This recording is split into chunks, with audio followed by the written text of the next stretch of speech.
인권 침해가 됐을 때 어디서 우리가 구제를 받느냐? 가장 크게 받을 수 있는 가장 큰 대표적인 곳이 법원. 그 다음에 헌법재판소. 그 다음에 국가인권위원회. 그 다음에 나머지 단체는 국민권익위원회, 언론중재위원회. 이건 언론기관 때문에 그런 거고, 이거는 뭐 소비에 관해서는 한국소비자원 이런 데서 받을 수가 있는데, 대표적으로는 위에 크게 3개라고 볼 수 있고 가장 대표적으로는 저 2개라고 볼 수 있어요. 그래서 개인과 개인 간의 권리 다툼, 저 사람 때문에 내가 침해를 당했다, 손해를 입었다, 또는 어떤 범죄자 때문에 내 재산이 뭐 도둑을 맞았어. 이것도 침해 당한 거죠. 재산 침해. 뭐 또는 뭐 지나가다가 내가 맞았어. 뭐 그래 뭐 그런 것도 내 신체의 자유 뭐 이런 것들을 침해 당한 거잖아. 또는 뭐 국가가 도로를 내는데 내 땅이 거기에 속해면서 보상을 제대로 못 받았어. 자, 이런 건 행정재판. 그래서 각각의 재판을 통해서 해결할 수 있어요. 근데 헌법재판소는 뭐냐면 군인이나 경찰 이런 국가 공권력이 국가에서 일하는 공권력, 공공의 권력이 나의 인권을 침해했을 때, 뭐 지나가는데 갑자기 불신 검문으로 이유도 없이 내 가방을 뒤졌다. 또는 뭐 내가 법을 어겨가지고 형사재판에서 범죄를 저지른 사람이라 내가 저기를 갔어. 구치소에 갔어. 갔는데 5명 수감돼야 될 방에 10명을 수감했어. 그래서 내가 수감자이긴 하지만 잘 수 없는 너무 비좁은 상태에서 수감 생활을 했다. 그럼 그 구치소장이 나의 인권을 침해했다라고 헌법 소원 심판을 할 수가 있는 거예요. 자, 이런 식으로 자기 인권 침해를 구제받을 수 있어요. 자, 그 다음에 내가 뭐 장애를 가지고 있다, 또는 뭐 여자라는 이유로, 또는 남자라는 이유로 뭐 직장에서 잘렸다. 그럼 국가인권위원회에 진정을 넣을 수 있어. 저 이러이러해서 억울해요 라고 할 수 있다는 거야. 하지만 국가인권위원회는 개선을 그 직장에 권고할 수는 있지만 강제력은 없기 때문에 큰 효율성은 없다고 볼 수 있어요. 그렇기 때문에 우리는 인권 감수성이 중요한 거지. 우리 시민이 보고 견제할 수 있어야 되니까, 감시할 수 있어야 되니까. 자, 그러면 이러이러한 여러 권리들 중에서 아까 이 중에서도 우리는 모두 다 부르주아 계급, 처음 역사에서 나왔던 유산 계급 또는 사장님 또는 공장장 이런 사람이 될 수도 있지만 아닌 경우가 더 많죠. 그리고 우리는 뭐 아닌 경우도 많고 대부분 선생님도 그렇지만 누군가에게 피고용인인 경우가 많단 말이야. 그런 사람들을 근로자, 노동자라고 그래요. 그래서 이 근로자와 노동자의 권리에 대해서는 잘 알고 있어야 돼. 우리의 대부분의 사람들이니까. 그래서 모든 국민은 일할 수 있는 권리를 갖는데 이 일할 수 있는 근로 조건 이게 뭐냐? 일했으니까 돈 받아야 될 거 아니야. 임금. 그 다음에 일하는 시간 무작정 일할 수는 없죠. 그 다음에 휴가에 대한 보장 등등 이런 조건을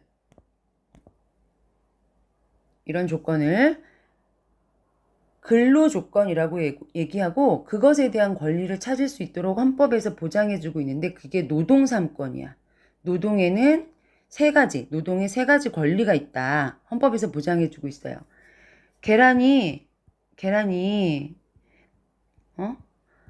사장님, 공장장 사장님하고 싸우려니까 이 바위랑 싸우려니까 너무 힘들어. 그래서 계란끼리 막 뭉칠 수 있어야 된다는 얘기야.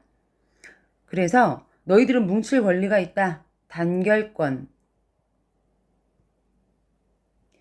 뭉쳐서 이 사장 나와 우리 이러이러한 근로 조건을 만족해줘. 노동시간, 근로시간을 8시간에 맞춰줘. 그 이상을 일하면 임금, 초과수당을 더 줘. 이런 걸 요구할 수 있다는 거야. 단체 교섭권. 근데 사장이 안 들어줘. 그래서 파업을 할 수 있죠. 파업을 하고 행동에 옮길 수 있어. 단체 행동권. 이 세 가지 권리를 헌법에서 보장해주고 있어요. 악용을 해서는 안 되지만 사실은 이런 것들을 우리나라 역사적으로는 사실 악용했던 적보다는 했던 적은 많지는 않아요. 근데 점점 이런 이제 노동 3권에 대한 의식이 좀 높아지고 있죠. 자, 그런데 그럼에도 불구하고 부당해고를 당하는 경우가 있어. 정당한 해고 사유가 없이, 그리고 30일 전에 예고 없이 서면으로 통지하지 않고 문자로 띡 알려줘. 카톡으로 알려줘. 그것도 전날. 자, 이런 것들은 부당해고야. 또는 이런 노동 3권, 단결권을 하도록 노동조합을 만들어야 되는데 이 조합을 만들지 못하도록 방해했어. 자, 이런 것들에 대해서 우리 이런 것들 침해당했어요 라고 노동위원회에 구제 신청을 할 수가 있고, 또는 구제 신청을 할 수가 있죠. 자, 그리고 또는 법원에 재판을 청구할 수가 있어요. 자, 그래서 이런 식으로 우리가 여러 침해당한 인권을 구제받을 수 있고, 여러 길이 있고, 그리고 무엇보다도 우리가 이런 인권 침해에 대한 인권 감수성을 높임으로써 서로의 인권을 침해하지 않고 시민의식을 높이는 일이 가장 중요하다고 볼 수 있겠죠. 자, 헌법에서 구성한 국가기관은 크게 세 가지예요. 입법부, 사법부, 행정부. 우리는 흔히 입법부를 국회라고 얘기하고, 사법부는 법원 또는 헌재라고 여기 써 있는데, 헌재, 여기는 헌법재판소를 얘기를 합니다. 자, 그리고 대통령이 이끄는 행정부, 흔히 정부라고 얘기를 하고 있죠. 자, 얘네들의 힘은 비등비등해야 된다. 그래서 국민의 권리를 잘 보장해줘야 된다. 삼권 분립이라고 하죠. 자, 국회의 의미는 우리 국민을 대표하는 기관이라고 볼 수가 있어요. 그래서 국민을 대표하고, 그 다음에 법률을 만드는 곳이죠. 법을 들여오다. 법을 들여오는 거야. 그리고 국가의 다른 기관, 예를 들면 사법부나 행정부, 이 두 기관을 감시하고 견제하는 역할을 하게 됩니다. 그래서 그렇게 의미를 할 때는 국정감시라고 얘기를 해요. 자, 이 국회에서 일하는 사람, 국회의원이라고 하는데, 우리는 국회의원을 두 가지 방식으로 뽑아요. 지역구 의원. 자, 이건 뭐라고 할 수 있냐면, 예를 들어서 김포의 김포 통지는 마송에서 나는 A당의 대표로 출마할 거야. B당의 대표로 출마할 거야. 마송에서 대표하는 겁니다. 뭐 C당의 대표로 출마할 거야. 그러면은 요 사람을 뽑는 거야. 사람을 우리가 투표를 하게 되면, 그러면 그건 지역구 의원이에요. 자, 그렇지만 이 방법이 아니고 비례대표 의원으로 뽑기도 해요. 비례대표. 이게 뭔 소리냐면, 나는 중앙에서 A라는 당에서 중앙에서 순서를 세우는 거야. 1번, 2번, 3번 아무개. B당도 1번 아무개, 2번 아무개, 3번 아무개. 그런 식으로 쭉쭉쭉쭉 줄을 세워놓고 시민들이 A당을 얼마나 지지하느냐. 100명이 지지했다. B당은 10명이 지지했다. 그러면은 뭐 100명은 2좌석을 가져간다거나 B당은 1좌석을 가져간다거나. 그래서 요 사람은 A당의 비례대표 의원으로 뽑히는 거예요. 자, 이렇게 해서 이 두 가지 방법으로 선출했을 때 국회의원은 대략 300명 정도가 됩니다. 그리고 이들의 임기는 4년이에요. 자, 나머지 본회의랑 상임위원회는 저 뒤에 가서 선생님이 법률을 제정할 때 그때 다시 한번 설명을 할 거예요. 그러니까 여기선 읽어만 두고 넘어갑시다. 자, 요겁니다. 국회의원의 역할을 보도록 할게요. 국회의 역할. 자, 아까 말했다시피 입법기관이라고 그랬잖아. 그래서 국민의 의견을 듣고, 국민의 대표니까 국민의 의견을 듣고 국민에게 필요한 역할이 뭐가 있을까? 그거를 법률안으로 제정을 하게 돼요. 그래서 법률안으로 제안을 하게 되는 거죠. 제안. 국회의원 10명 이상의 동의를 얻어서 이러이러한 법을 만듭시다라고 제안할 수 있어. 또는 대통령, 정부가 제안할 수 있어요. 자, 이런 역할을 하는 입법의 역할을 가장 대표적으로 한다. 자, 그러면 법률안이 이렇게 제안이 되면 아까 얘기한 상임위원회 앞에 있었어요. 법률을 가지고 미리 의논을 하는 위원회에서 먼저 의논을 해. 그리고 이러이러한 법으로 그러면 회의를 하자. 그래서 본회의 때 회의를 하게 돼요. 본회의 때 의결을 하게 되죠. 상임위원회에서 심의를 하고. 자, 그랬을 때 제적위원 300명이라고 치면 제적위원 과반수가 출석해야 돼. 그러면 300명의 과반수는 2 나누면 150명이 딱 떨어지는 게 아니고 0.1은 더 있어야 되는 거야. 그러니까 사람은 0.1이 없으니까 과반수가 넘어야 된다. 그럼 151명이 출석을 해야겠지. 그럼 출석한 인원수의 과반수 151을 2로 나눠.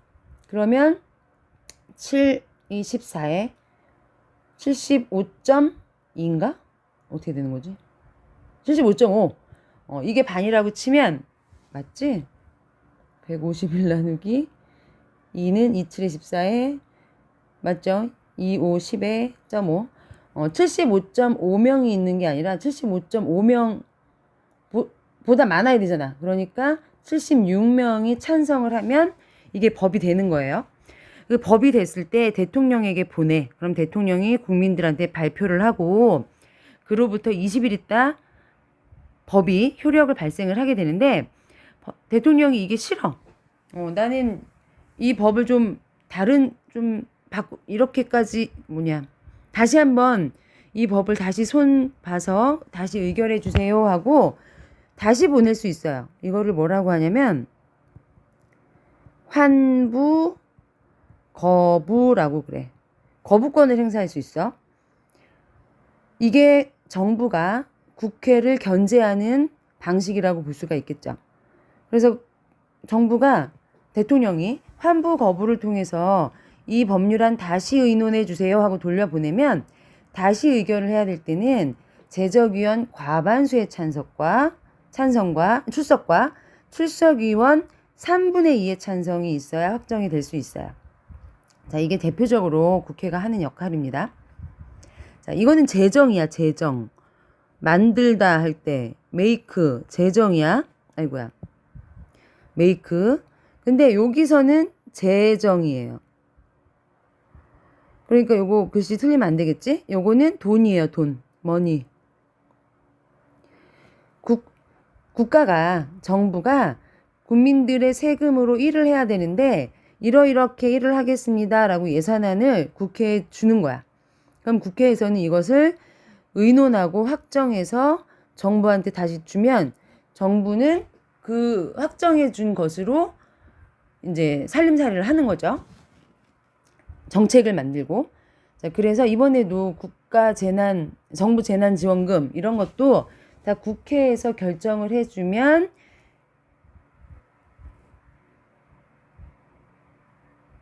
정부에서 그것을 국민들에게 이렇게 준 거였지. 요즘 열일을 하고 있는 정부죠. 그래서 이렇게 재정에 대한 심의를 해주는 곳이 국회. 그 다음에 일반 국정에 참여하기도 해요. 이게 뭐냐면 정부가 나라가 일을 잘하고 있는지 감사권을 행사할 수 있고 헌법기관 요거는 대법원이나 주로 헌법재판소 요런데 그 다음에 또는 정부의 장관들, 우리 장관으로 임명하기 전에 그 청문회 하잖아. 자, 이런 사람들을 임명할 때, 임명은 대통령이에요. 동의권을, 국회의 동의를 받아야 돼. 자, 그래서 이런 식으로 일반 국정에 참여하기도 하고, 그 다음에 탄핵소추 의결권.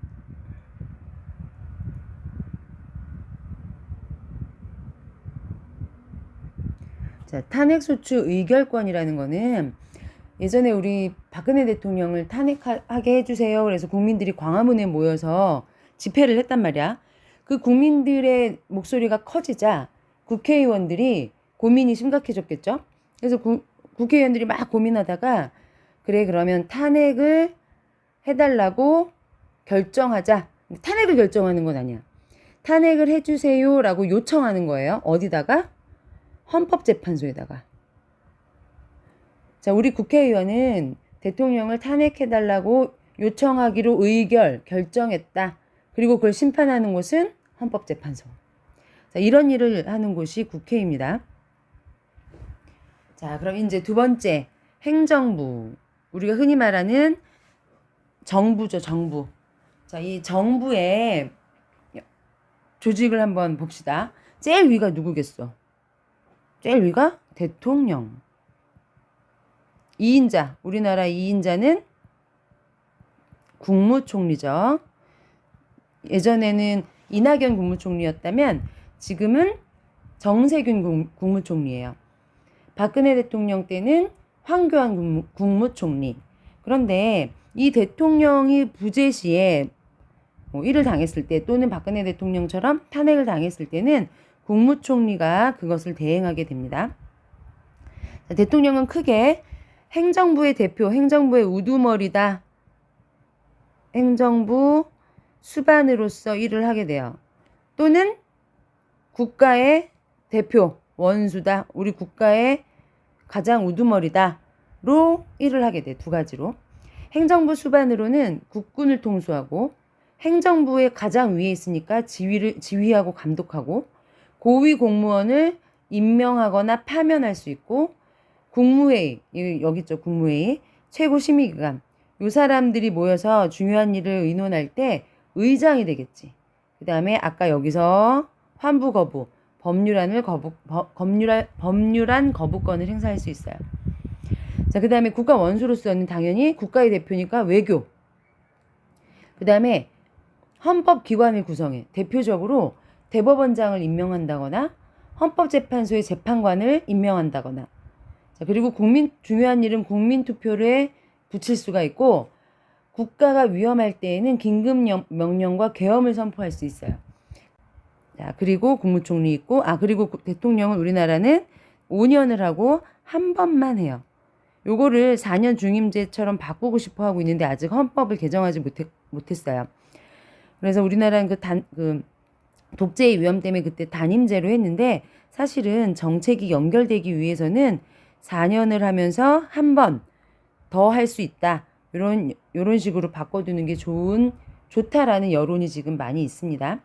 자, 그리고 그 밑에 국무총리 밑에는 뭐 교육부 장관, 법무부 장관, 외교부 장관, 뭐 보건복지부 장관, 요즘 굉장히 힘들죠. 등등등등 장관이 있고 그 밑에 또 차관들이 있고. 그래서 요렇게 이루어져 있고 대통령 직속 기관이 이들을 잘 하고 있는지 감시하죠. 그래서 우린 감시원 하고 싶지만 감시원은 아니고 감사원이라고 해요. 사법부에는 크게 두 가지가 있죠. 법원하고 헌법재판소. 근데 법원은 또 세 개로 이루어져 있어. 세 개는 요 크기에 따라 위로 올라갈수록 세 개라고 하고 가정법원이라고 하는 독립된 법원, 행정법원이라고 하는 독립된 법원이 있습니다. 그래서 가정법원에서는 주로 뭐 결혼, 이혼,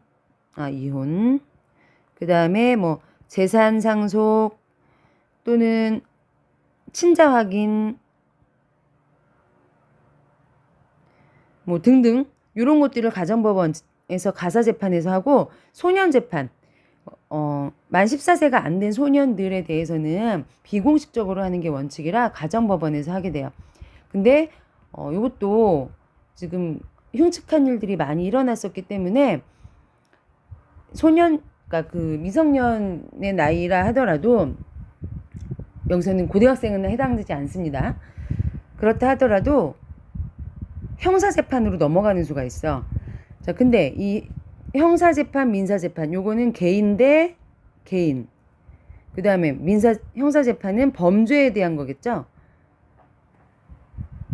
저번에 선생님이랑 수업 시간에 했죠. 인권 침해할 때. 그래서 요런 거를 첫 번째로 다루는 곳이 지방법원 1심이라고 해요. 근데 여기서 내가 불복해. 억울해. 이 재판받은 게 억울하게 판결이 났어. 그러면 어디로 가냐면 고등법원으로 가요. 자, 우리나라에는 이 고등법원이 6개가 있어요. 서울, 대전, 수원, 대구, 광주, 부산. 자, 이렇게 있어. 이 6개의 고등법원으로 가까운 곳으로 2심을 받게 되죠. 자, 특허법원은 독립된 다른 법원이고. 근데 여기서도 억울해. 그러면 서울에 있는 대법원에 가서 3심, 3번째 재판을 받을 수 있게 돼요. 굉장히 오래 걸려요. 자, 이런 것들을 우리는 심급제도, 3심제라고 합니다. 자, 이렇게 함으로써 사법권이 독립이 되고 공정한 재판을 하게 하는 이유는 국민의 기본권을 보호하기 위해서죠. 마지막, 헌법재판소 봅시다. 헌법재판소. 자, 헌법재판소는 헌법을 수호하고 기본권 보호를 위해서 만들어진 곳인데 여기는 9명의 재판관으로 이루어져 있어. 대통령이 3명, 국회에서 3명, 대법원장이 3명을 그러니까 지목을 해서 대통령이 임명을 하게 돼요. 홀수여야 하는 이유가 있겠지. 짝수면은 10명이다. 그럼 5대5 그럼 판단이 안 된단 말이야. 그래서 항상 홀수로 구성이 돼야 되고 헌법 소원 심판이었죠. 자, 요거는 지난 시간에 우리 국민이 공권력으로부터 기본권을 침해당했다. 그러면 국민이 요청하는 거다. 그래서 감옥에 있는 사람이 너무 좁은 감옥에서 내가 범죄자이지만 인권을 침해받았다. 그러면 그 구치소장을 헌법 소원 심판으로 걸 수 있는 거지. 이건 지난 시간에 했으니까 더 자세히 설명 안 할게요.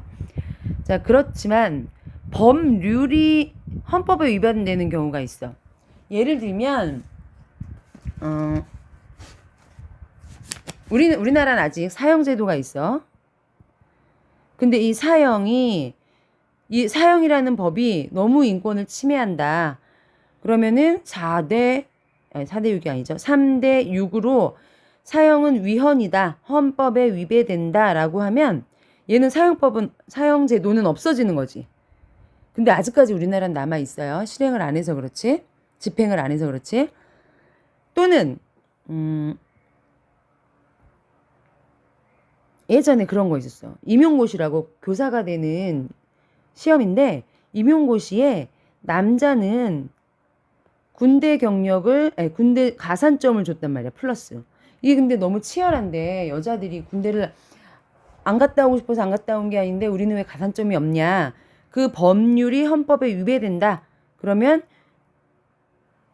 이런 것들을 법원이 헌법재판소에 이 법률이 헌법에 위배되는지 한번 재판해 주세요. 심판해 주세요 하고 요청해요. 이게 위헌 법률 심판이야. 이게 법률이 헌법에 위배된다. 그럴 때 위헌 법률 심판. 자, 그다음에 아까 박근혜 대통령을 탄핵하게 해주세요라고 국회에서 요청을 하지. 그러면은 헌법재판소는 탄핵 심판을 하게 돼요. 자, 그다음 정당 해산 심판. 정당이 우리나라 국가 질서에 위배되면 해산하도록 심판을 하는 거야.